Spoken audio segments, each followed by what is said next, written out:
मैं बुद्ध की मजबूरी सोच के परेशान होता हूँ कई बार, और फिर मैं सोचता हूँ कि काश यशोधरा जैसा व्यक्तित्व सबका होता।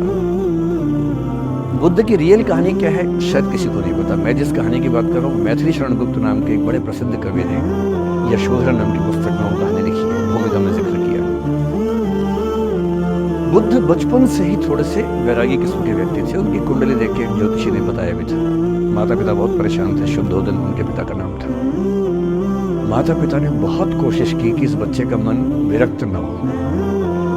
अच्छा महल बनवाया, सारी सुविधाएं दी।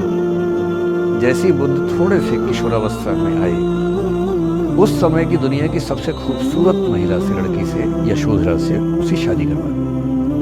यशोधरा के पिता ने काफी एग्जाम लिए बुद्ध जी के, वो सारे एग्जाम में पास हुए, तब जाकर शादी हुई। ऐसे नहीं हुई, शादी हुई।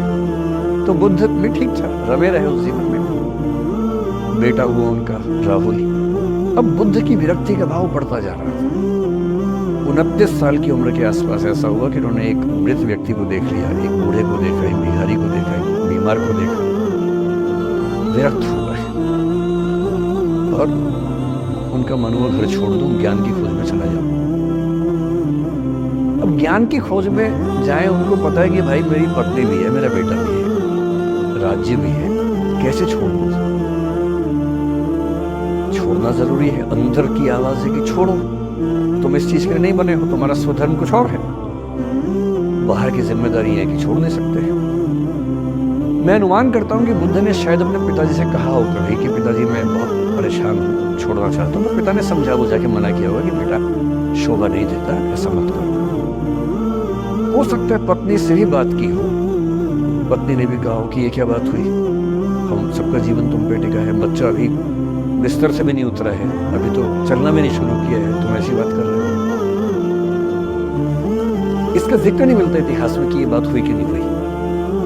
और एक दिन बुद्ध ने तय किया और वो आधी रात को पत्नी और बेटे को सोता हुआ छोड़ के चले गए। इसको बौद्ध परंपरा में महाविनिष्क्रमण कहते हैं, बुद्ध का अपने घर से निकल जाना। अब बुद्ध चले गए, लेकिन मैथिली शरण गुप्त यशोधरा के पर्सपेक्टिव से बुद्ध को देख रहे हैं। यशोधरा बहुत परेशान है, भाई पति चला गया है, बच्चे का पिता चला गया, मजाक छोड़ना है। राजा परेशान है कि उनका उत्तराधिकारी चला गया है। यशोधरा इतनी परेशान है, बहुत लंबे समय तक छंद आते रहते हैं कि वो कितनी बेचैन है, कितनी परेशान है।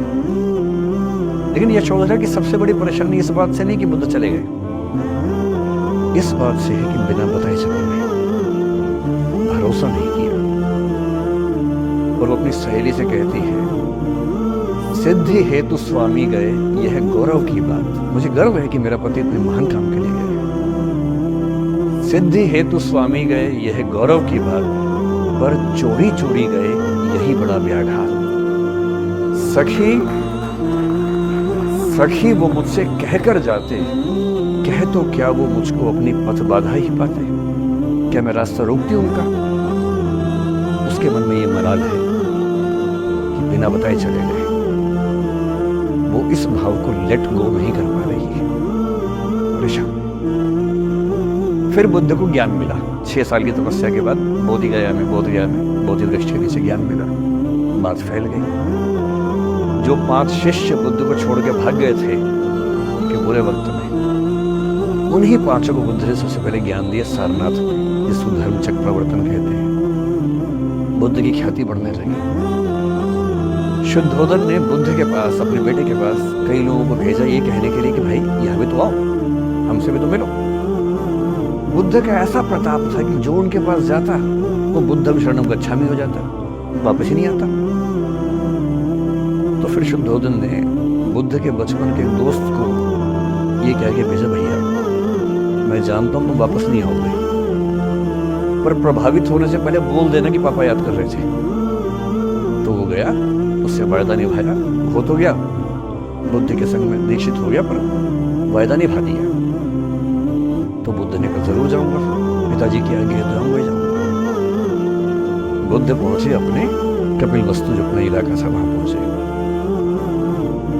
पूरे कपिल वस्तु में, नेपाल सिद्धार्थ नगर से नेपाल जाएंगे तो नेपाल बॉर्डर पे कपिल वस्तु है। मैं देखने गया था वो जगह जहाँ बुद्ध पैदा हुए थे, बड़ा सुंदर स्थान है, आप भी जाके देखिएगा। भी तो बुद्ध पहुंचे रात को, एक धर्मशाला में रुक गए।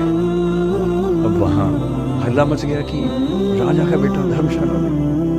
बुद्ध ने कहा, भाई मैं देखो राजा का बेटा बनकर नहीं आया हूं, मैं बुद्ध बन के आया। सुबह उठ के भिक्षा मांगने लग गए उस इलाके में, अपने ही पिता के राज्य में। पिता ने सिर पीट लिया कि भाई क्या चल रहा है। फिर बुद्ध ने सूचना भिजवाई कि मैं बुद्ध हूँ, बेटा हूँ संयोग से, ठीक है मैं आ रहा हूँ मिलने के लिए, पर मैं बुद्ध हो के आया हूँ। मेरी चर्या है, नियम है, मैं भिक्षा से ही जीवन जीता हूँ। ठीक है, पिताजी ने कहा चल कोई बात नहीं। फिर बुद्ध गए पिता से मिलने, पिता से मिले, सबसे मिले, भरी सभा।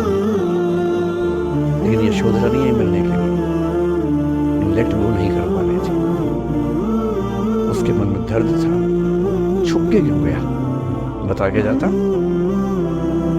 बुद्ध ने पूछा पिता से कि यशोधरा कहाँ है। बोले कि वो कह रही है कि अगर बुद्ध मिलना चाहेंगे तो खुद ही मिलने हैं मुझसे, मैं क्यों जाऊंगी भाई, आत्मसम्मान भी तो कोई चीज है, मैं क्यों मिलने जाऊं।